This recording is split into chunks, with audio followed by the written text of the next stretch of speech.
Before we get stuck into this week's episode, I just want to say a massive thank you to Jordan and the team at Previsible for sponsoring this very episode that you are listening to right now. Previsible helps brands understand and grow their visibility across AI platforms. So you're not just present, but you are actually chosen. To find out more, visit previsible.io or follow the link in the show notes.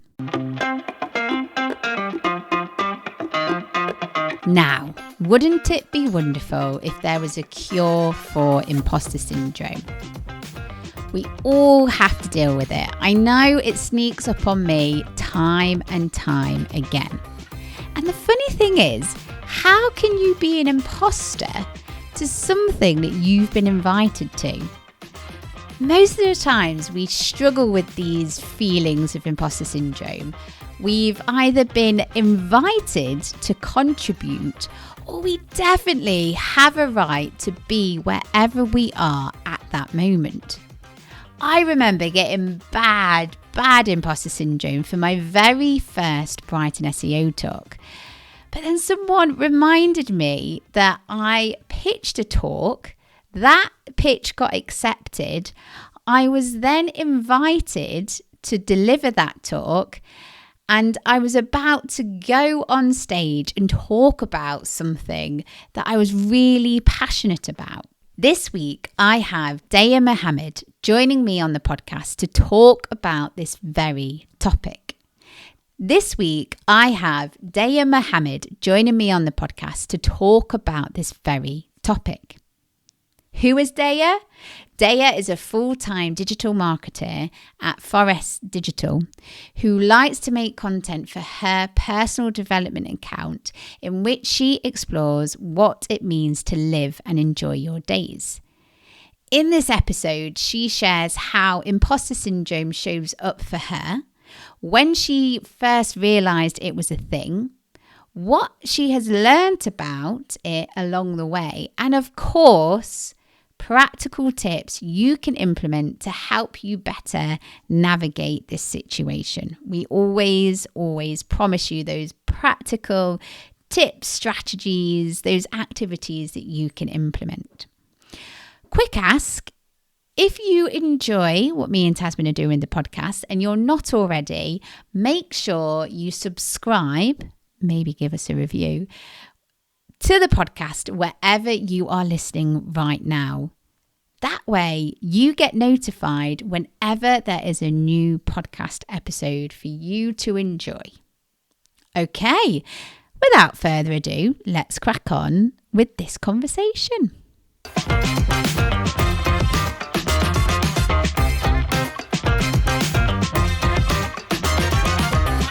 Dhea, welcome to the show. Yes, thank you. Thank you for having me. It is my absolute pleasure, and it's so lovely to have you as a guest. So to give our listeners a bit of context, we met because you absolutely rocked it on the Brighton SEO stage back in April, and I was your mentor. Like, we had a mentor-mentee relationship. Not that you really needed me, because you absolutely bossed it.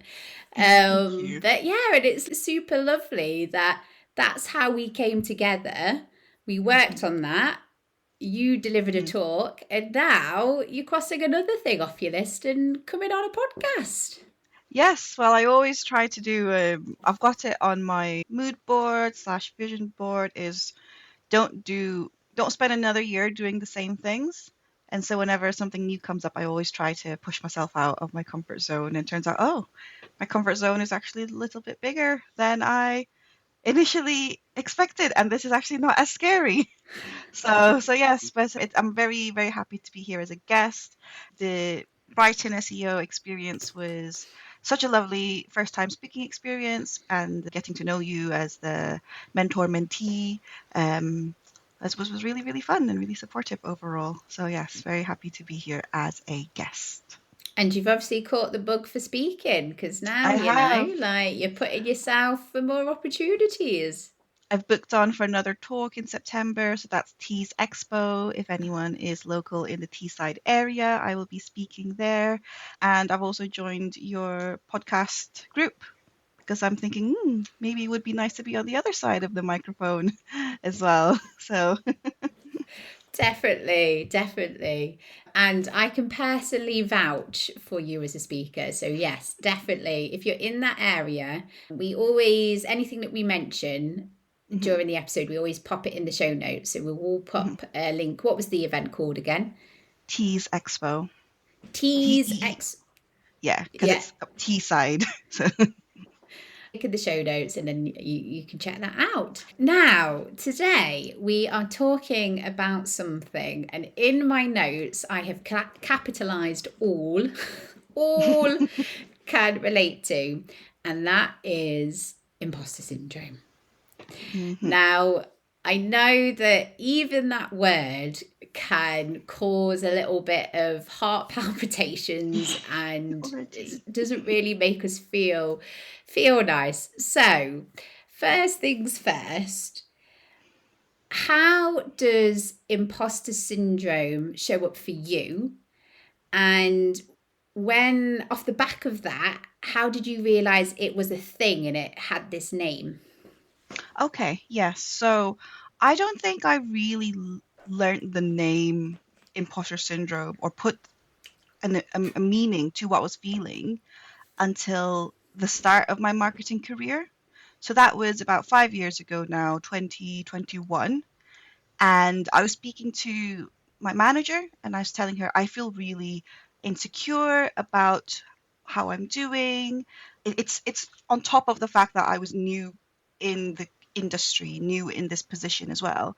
And I was just like always just double checking everything. And then it got to the point when I was getting more and more familiar with my role, but I was still double checking and having the same insecurities. And she just sat me down and said, "You know what you're doing, you just need to trust in yourself and believe in yourself." And then she told Yeah. me about imposter syndrome, and I started looking it up, and I thought, oh, so that's what I've been feeling well, not all my times, but especially during new moments or stressful moments, that it had a name to that scary feeling of, am I good enough? Am I doing it right? Little voice in the back of your head that's just double double questioning everything, really. So that's my first memory of figuring out what imposter syndrome was. And did it help? So once it had a label and you could name it imposter syndrome, did that help? Oh, definitely, because it separated my, I guess, my reality versus my doubts, even though they were all internal. But also it helped that I was able to then, okay, let me look online on other communities and I just type imposter syndrome and I know what content to look out for and hear from other people. Putting a label to it, it didn't, what's the word? Putting a label didn't make it go away, but it did Mm. help understand what it is and help me talk to people about it as well. I can relate to that because I think once something has a name and you know what you're dealing with, it takes away this feeling of that you're crazy Hmm. or that it's only you and why can't you just be normal and all of these really harsh feelings that Yes, you have on yourself as soon as you've got a name, because that's when you can do your research, that's when you see, do you know what, people are talking about imposter syndrome left, right and center, and it makes exactly. you feel like you're not alone. And you know what? It's a thing, and other people are dealing with it, and people are talking about it. And that's, I think, just being able to relate and you feel heard, don't you, or seen, sort of thing. Exactly correct. Fabulous. So, going back to the feelings that you had and when you went to your manager, and it sounds like your manager was spot on and was really supportive and could give you the tools, gave you the name, helped you explore it a bit more. But was there a specific thing that you were struggling with?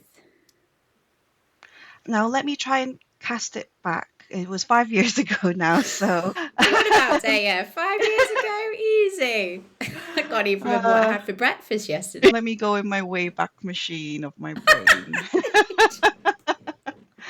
I and it's a little bit tricky for me to say, because is it the fact that it was a new job and it was a new industry, or was it the imposter syndrome, or was it just one whole thing?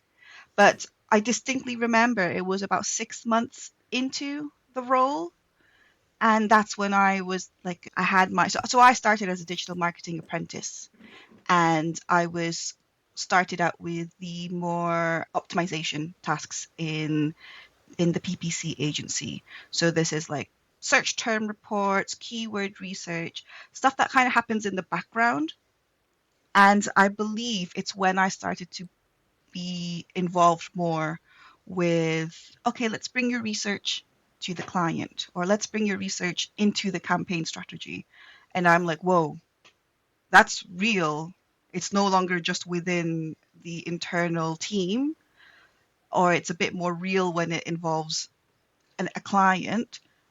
Is this good enough? And the thing is, the task itself hadn't changed. Like, I'm still doing the exact same keyword research method, the exact same search term reports. The process didn't change. It was just the delivery and the outcome of it that changed, that made me think, I can do it. I have done it before. So why is it now that it's suddenly presenting it to someone or being involved in something that makes it like, oh, I don't know if I can do it. So But that's there is, when, sorry. oh yeah, yeah. I was just saying, so that's when I started realizing it's the, again, the voice was now being scared of, oh, your work is now being shown outside. Mm.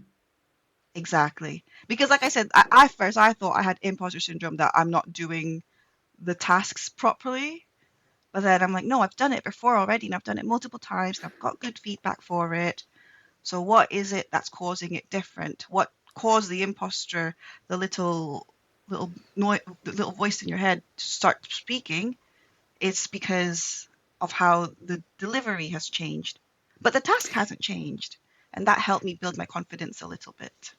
And I think as well, the thing that instantly came to my brain was vulnerability, because the task was exactly the same, but Hmm. you were showing your work, and that is vulnerable because not only have Yes. you done the work, but then you're sort of saying, do you like it? And Yes. that's a really vulnerable position to be in. And I think as soon as that vulnerability comes in, and that's when we bring up our own stuff and Hmm. like personal stuff that's happened in our history, all of that sort of stuff. As soon as vulnerability starts, even though we've got loads of evidence, like in your case, you'd done the work umpteen times, you'd got really good feedback, but then as soon as you're vulnerable and you're putting your work for someone to critique, that's the Hmm. scary part, isn't it? It is, yeah. And it's the same as putting a label to the definition of imposter syndrome. You're also now putting a label to your work as well, or like giving the opportunity for someone to put a label on it. And yeah, that's what made it a little bit scary feelings. And if I reflect, it's still something that I struggle with now. But because I'm so fearful of getting something wrong, even if someone just gives me a little bit of critique or a little bit of feedback, I'm then kicking myself and I'm like, why didn't I know that? Why didn't I do that? When Hmm. actually you should just see it as a process.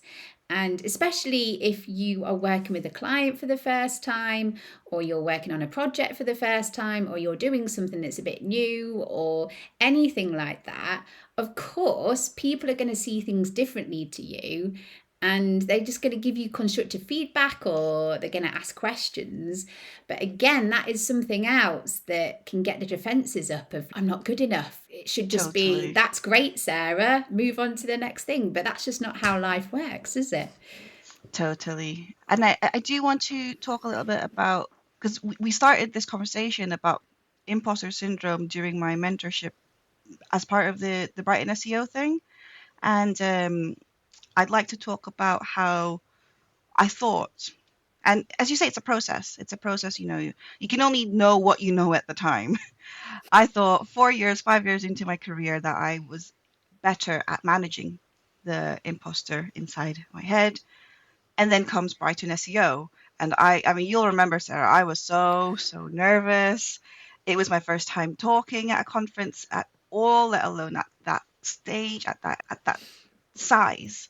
And the imposter syndrome kicked in again shortly after I joined training, a speaker training day.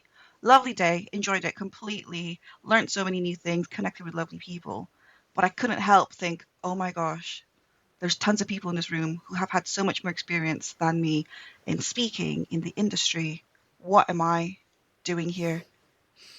And it wasn't until we started speaking together and you were like, Dea, you literally got accepted into this Brighton SEO talk. You've done the research, you've done the proposal, and they've accepted you.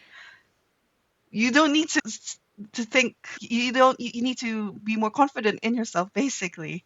And I'm like, oh, here she goes again. The imposter is back. I thought I said goodbye to her, but she's come back again. So But I think so. In part two, we always promise our listeners, our dear listeners, practical tips and strategies to deal better with imposter syndrome. So make sure that you stick around, folks, for part. But I think what's worth addressing here, and something that you've sort of picked up on, is it's not a fix it and it's done.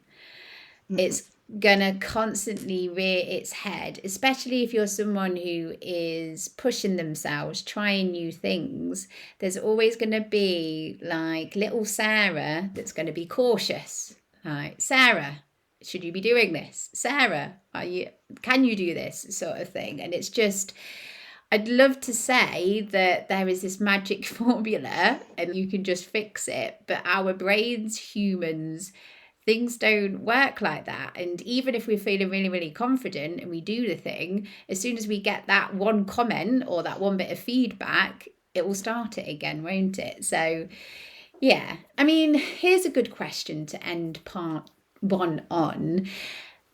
Since learning about imposter syndrome, what is one thing that you've learned, or one thing that you want to sort of get off your chest, or something that you wish you knew about it? Okay, that's a great question. That Thank you.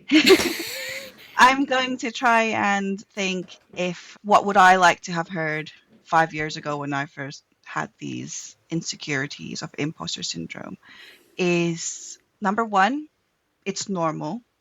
It just means that you're in a new environment and you're doing something new. And when your brain is in a new setting, it may not know how to react. So the first instance is fear, really. So it's normal to have those feelings. Number two, let me think actually about number two. Number two, labeling it beyond just imposter syndrome. Okay, so you've defined what it is, imposter syndrome, but labeling it so then you can identify which are your thoughts from imposter syndrome and which are your actual thoughts is really helpful. Now this is it's very it's sorry, let me start again. Now this is an introspective practice that you'll need to do. It really helps to journal. I find it very helpful to journal when I'm writing down what I'm thinking. If I visualize it, and then I can separate how I really feel versus what the little the little imposter is saying. And number three, something that I've really that's something that's really helped me is, if there is, so this is a bit of, I'm going to take a little bit of a step back of how I came to this, but if your brain has the possibility to create imposter syndrome thoughts, then your brain also has the possibility to create a little cheerleader in your head. And so the imposter is easier to create because that was your first feeling, was fear. So the cheerleader you have to work a lot harder with. And my cheerleader is Bad Bunny, especially after the Super Bowl show this year. There was one moment when he said, he spoke it, he said it in Spanish, and I don't speak Spanish, so I read the translations. But he was basically saying how nobody thought I was going to be here. And if anyone ever tells you that, never ever let that stop you. And that moment of his speech is what always sticks to me. And it's like, when the imposter is speaking, just let your cheerleader, let your Bad Bunny speak louder. Now, and it's a continuous thing. It is something that, like you said, it's not just one and done. Okay, I have a cheerleader now. That's great.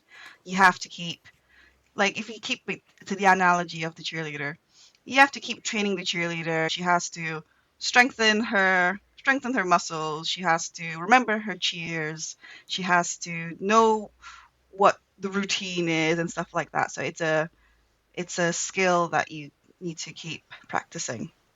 Yes, it's something that you're never just going to fix overnight or in one setting, and you're going to have to continually work on it. And that's just part of being a human, like all the different skills and self-awareness, having tricky conversations, all of it is something that you're going to be presented with new experience, new things that happen, and you just have to navigate that the best you can with the tools that you are working on and you're putting in your toolkit and all of that lovely stuff. Right. Love this conversation. And we're going to take a short break now, but please join us for part 2, where Dhea will be given some wonderful practical strategies that you can implement right after listening to this episode to help you navigate imposter syndrome. Right, join us for part 2.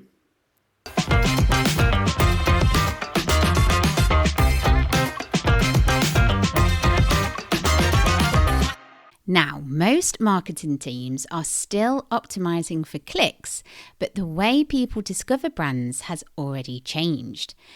Today, decisions are happening inside AI platforms like ChatGPT, Google's AI overviews, and Gemini, where there's no ranking page, no 10 blue links, and often no click at all. So the question becomes, is your brand showing up when decisions are being made?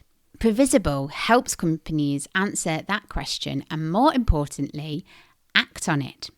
They work with growth teams to understand their visibility across AI platforms, identify where they're being cited or ignored, and build strategies across content, technical SEO, and authority to actually move that presence. Because this isn't just about traffic anymore, it's about influence. If you want to understand how your brand shows up in AI-driven search and where the opportunities are, you can get a clear view in just a few minutes. Simply go to previsible.io or find the link in the show notes. You probably already recognise this voice, but Sarah here. Are you enjoying what me and Tasmin are doing and fancy supporting the podcast? Well, it just so happens that you can. Now, for the same price as a Starbucks, Costa, or your favourite coffee shop coffee, you can give us a one-off tip or a monthly donation. If you fancy doing that, follow the link in the show notes. Why not also help us share the podcast? Get the word out there. Share us with your friends, colleagues, family, anyone who you think would benefit from our podcast.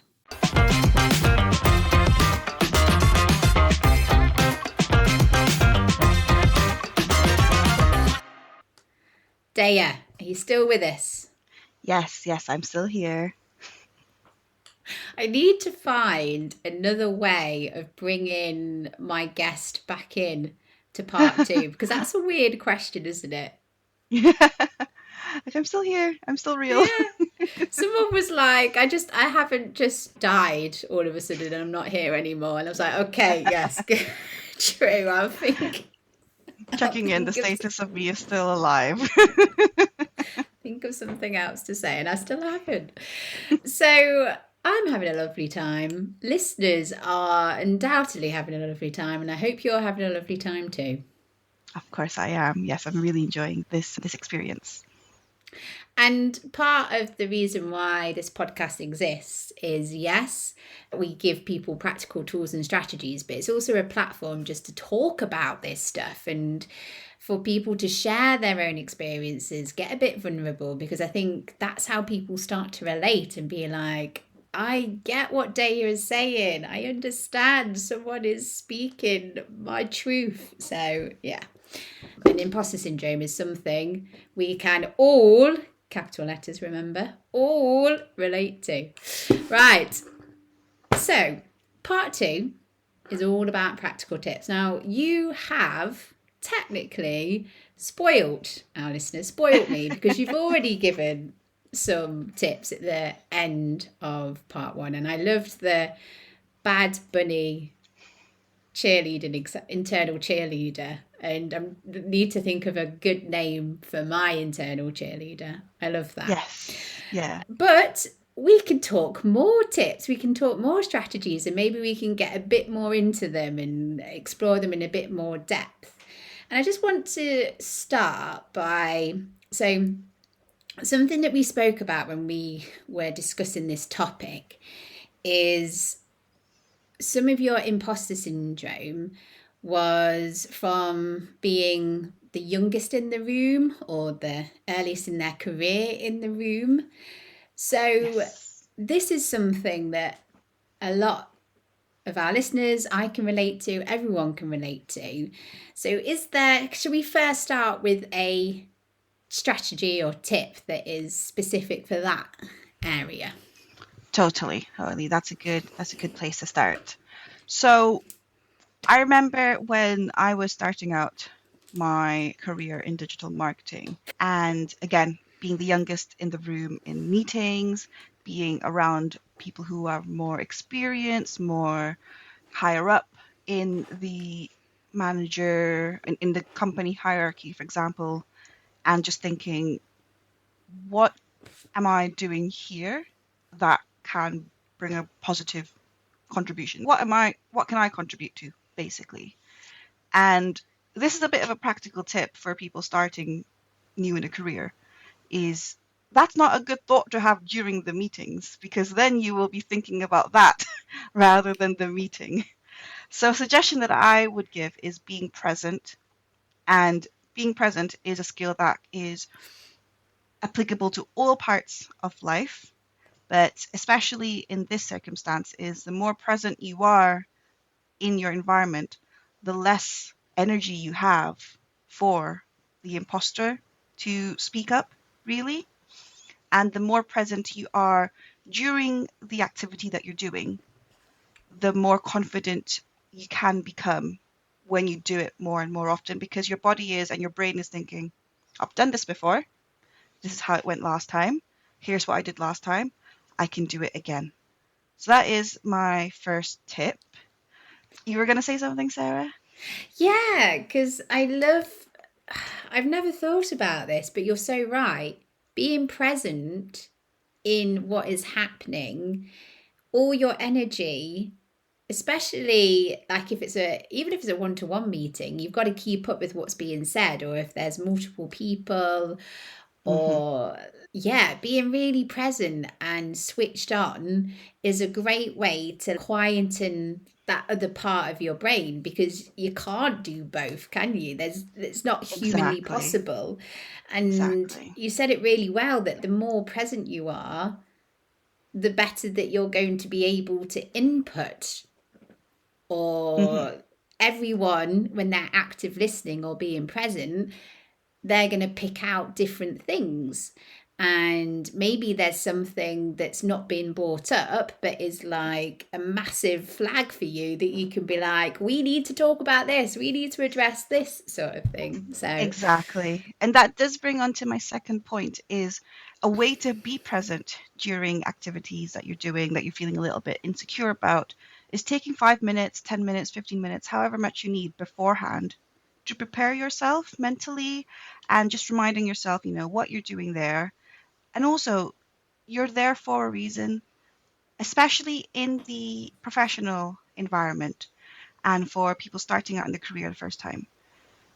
You you went through the job interview process, you've been vetted. They are not going to hire someone or choose someone for their project if they don't have confidence in you. But sometimes you do forget about that during the blur of the stress, the moments, and the frenzy of it all. So it's good to take a step back and just remind yourself about that. And then you will be better prepared during the sessions to be more present. I did have another thought, but it's left now. So maybe if it comes back, I will I Happens to will the bring it best. back. Yeah. Happens to the best of us, but I bet you it will come back at a point that's really not helpful, just before you're I'm about to go doing the to bed. dishes. Yeah, and I'm like, oh, Sarah, I'll just voice note it to you now. Can we just shoehorn this in? I've got it on a voice note for you. Here you go. So, but yes, being present, preparing yourself to be present, that really, that is my practical tips. So And sorry, yes. I just want to preparation. This always makes me laugh because this isn't the first time I brought it up on the podcast. But Tash remembers something that a school teacher taught them, and it's a bit of a tongue tweezer. Tongue tweezer? Tongue Tongue teaser? twister. Tongue. Thank you. What am I going on about? Lost the plot. Brain teaser. I think you're getting the two. Yes. That's exactly what happened. Anyway, are you ready? Yes. Proper preparation prevents poor performance. Wow. 5 P's. Proper preparation prevents poor performance. Smashed it. That actually, oh my God, that's amazing. That reminded me what my topic, what my thought was. Thank you, Tasha's teacher from their past. Thank you, teacher. Now there are different types of imposter syndrome, and I won't go into too much detail about the different types. I can only talk about my experience, but I would describe myself more as the perfectionist, as the nothing is ever good enough kind. So when you're doing your prep, have a definition of what good enough looks like, because you could easily then spiral during the preparation to be present. But if you just tell yourself, remind yourself, okay, I'm going to give a very specific example here. Let's say you are new, again, you're new in the career and you're having your first meeting with a new client. So during the preparation, I would say to myself, okay, what you're doing meeting, you're meeting a new client. Who is it with? You are with the new client. You are with your other team members. Why are you doing it? Now, this is where a bit of the marketing strategy kicks in. Okay, well, what is the purpose of this meeting? Is it to discuss KPIs? Is it just to get to know each other? But knowing the why can help you. And the rest is the when and the how. That's more logistical stuff, as in, okay, so I can't be late, or here is the setting. Now, that is what looks good enough for me. If I could easily go beyond, and I have gone beyond, which is why I have this in place, is examples of going beyond is trying to predict how it will go. Or what Yeah, if this happens? preempting Preemptive. problems. Exactly. What if this happens? What if this person says, what if this person reacts that way? What if the traffic is bad? No, that is beyond my control. I will spend 15 minutes of my preparation into spiral instead. So having what good enough looks like for you is my recommendation. And you can tailor the good enough for each client, because each client will be expecting different things, or different things might be more important to them. So you Totally. might end up spiraling and spending so much time on something that doesn't even matter to the person you're talking to. So Exactly. I think it's about, making sure that you know the client, know what their expectation is. This is why it's good to have a terms of service or have that conversation with them. But also, like, being, again, it leads back to being present, because as you're presenting, or you're going across the game plan, or you're presenting results, or whatever it is, even if your client is like, makes it obvious that it's either going over their head or that's not what they're important to them, sometimes you just, well, I've got to get through it, it's part of it, like I've got to carry on. Really. So it's about taking that initiative as well and being present. Right, my brain is just wanting to unpick and unravel other conversations right now, Dea, but need to be focused, you know. Yes. We've Back all to our got, why. yeah. You've got to get to B&M before it shuts, I think you said. I do. That's my schedule. I said to Sarah, as long as you wrap up with enough time for me to go to B&M before it shuts. Bit behind the scene, folks. Right. Yeah. Is there, I'm going to ask you for the main takeaway from everything we spoke about today. But before we do, is there anything else that you want to squeeze in? Anything that you're like, Sarah, I really need to get this thing out of my head? I just have 2 minutes, not 2 minutes, 2 moments for that. Let me think of how I can answer that. I would like to touch on a little bit about, and just a very little snippet, because I know you've already had a episode about it already, but about the luck and the circumstance case of imposter syndrome. And it does tie in a little bit with my main takeaway. So maybe I could blend the Oh, two you come back. into Go it. for it. Yes, Go for I'm it. trying to combine the two. Is so I feel imposter syndrome a lot when I think, oh, that's just happening because it is.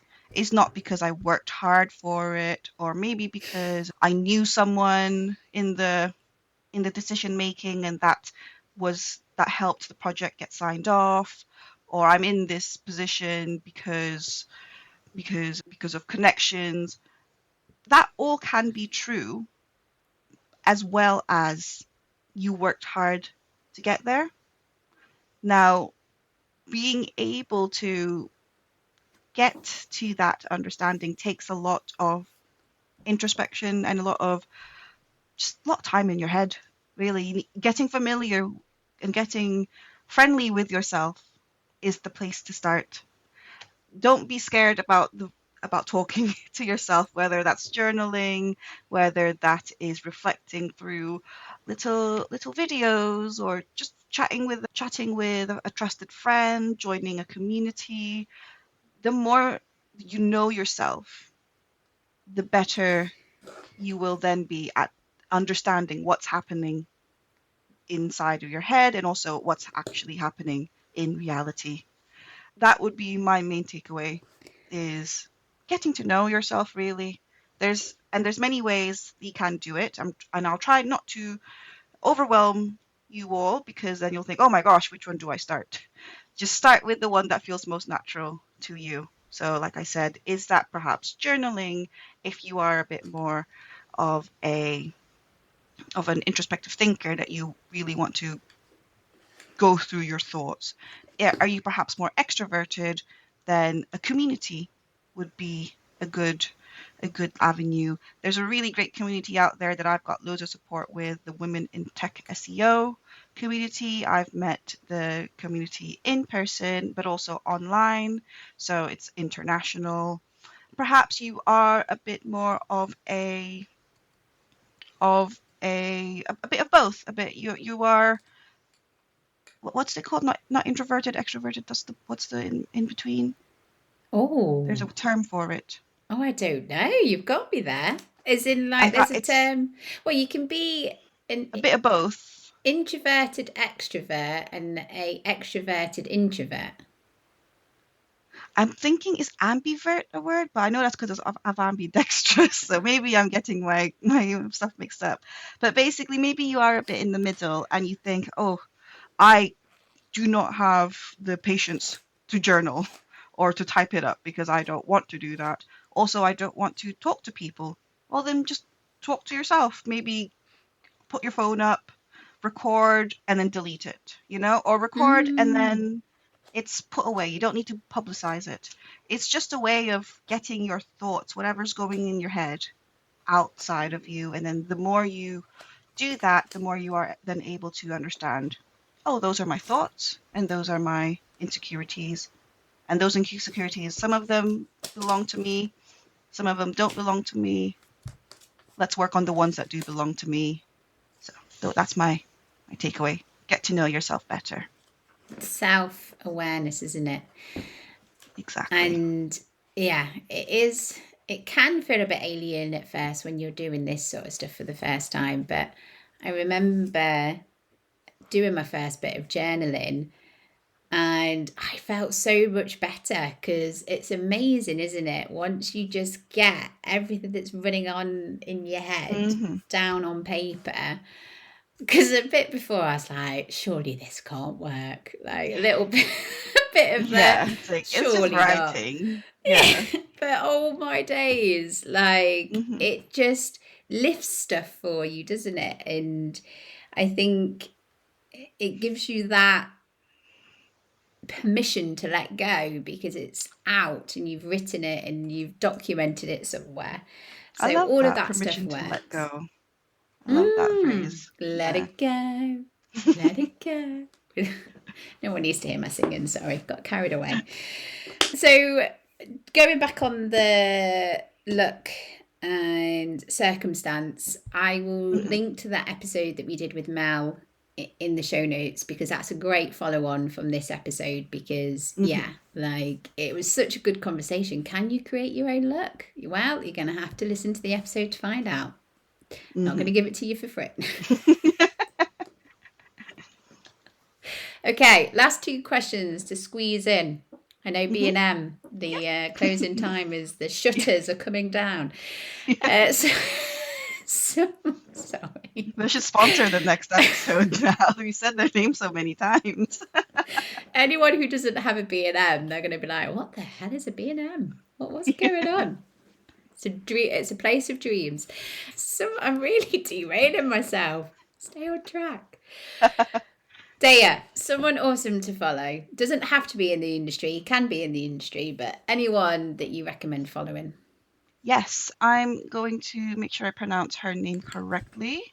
I want to give a shout out to, I like to think she is a industry friend I've made through Women in Tech SEO.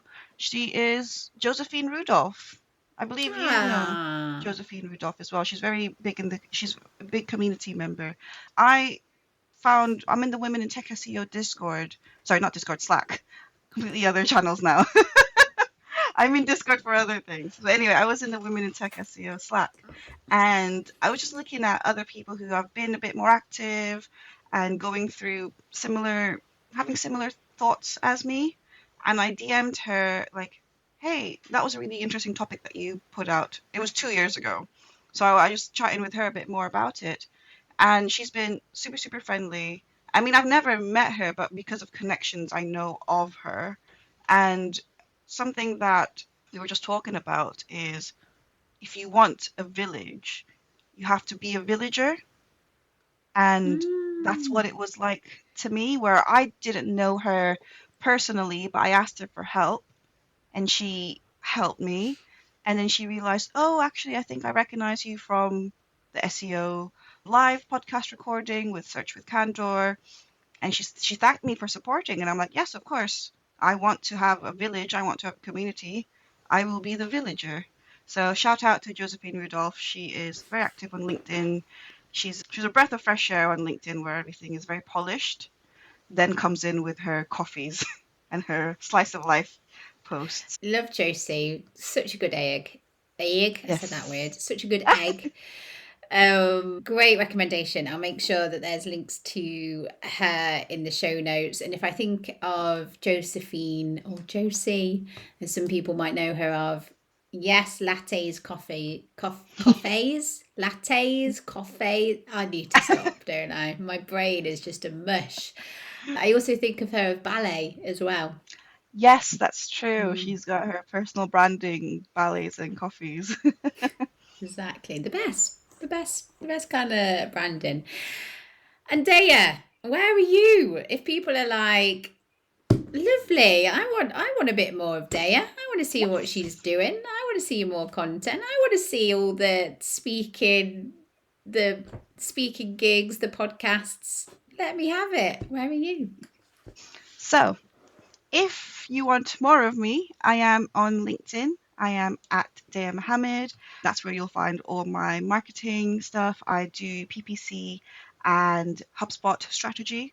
So if you're interested in any of those topics, you can follow me and connect with me on LinkedIn.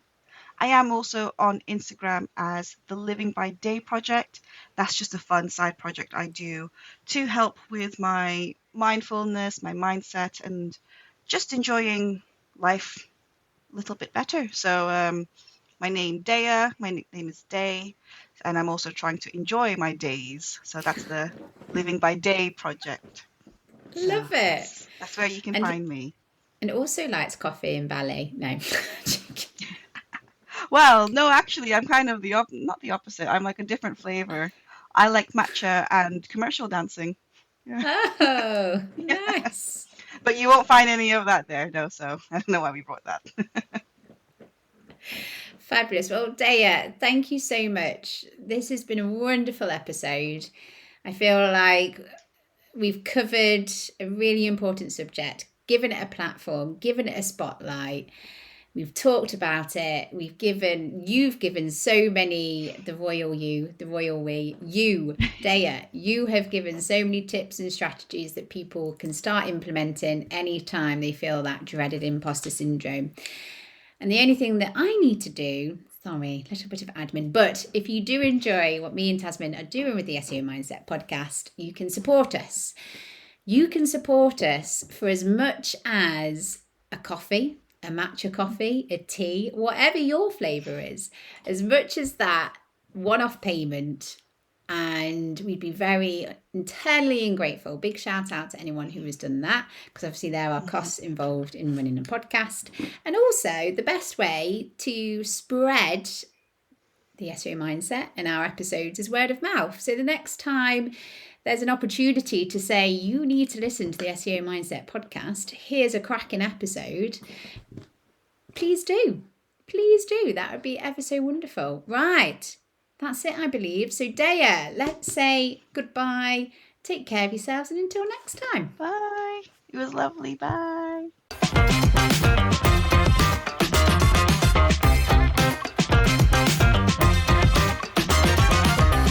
Search has changed, but most strategies have not.